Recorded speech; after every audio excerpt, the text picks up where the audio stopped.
Kanina pa kayo dyan ha. Kanina pa kayo nagsusugay dyan.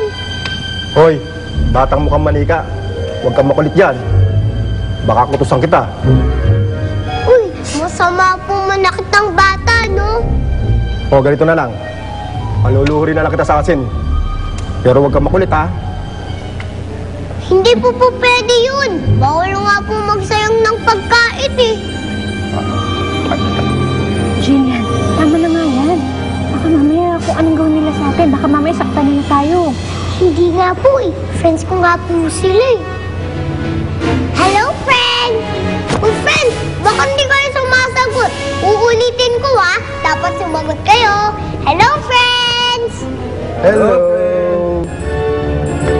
Sabi ko na po sa inyo eh. Friends ko po sila. Mga friends, baka naman pwede nyo kaming pakawalan. Ano ka, bali? Ang kulit-kulit mo ah. Manahimik ka nga dyan. Tinalin nyo na nga po kami, tapos mananahimik pa po ako. Ayoko nga po. Mag-iingay nga ako. Para, pag nag-ingay ako, papakawalan nyo na kami. Para, papalisin nyo na kami dito. Ingay-ingay mo. Sara mo nga yung bibig mo.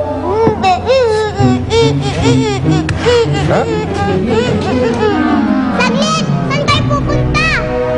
Huwag kayo lumabas dyan!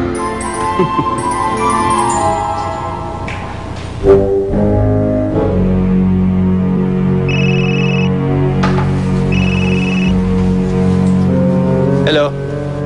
Kamusta ka na, Evangelista? Ikaw bang dumukot sa mag-ina ko? Magaling ka rin pala manghula. Hayop ka! Saan mo sila dinala? Nasaan sila? Huwag na huwag mo silang sasaktan. Huwag na huwag mo akong didiktahan, Evangelista. Ako ang namamahala sa larong ito. Tagasunod ka lang at hindi taga-utos. Tandaan mo, hawak ko ang pamilya mo sa leeg. At kahit anong oras, pwede kong kilitan. Sinasabi ko sa'yo, huwag na huwag mo silang sasaktan. Hayop ka. Hindi ko sila sasaktan basta't sumunod ka sa akin. Ngayon, paalisin mo na yung mga kasama mong kumag dyan.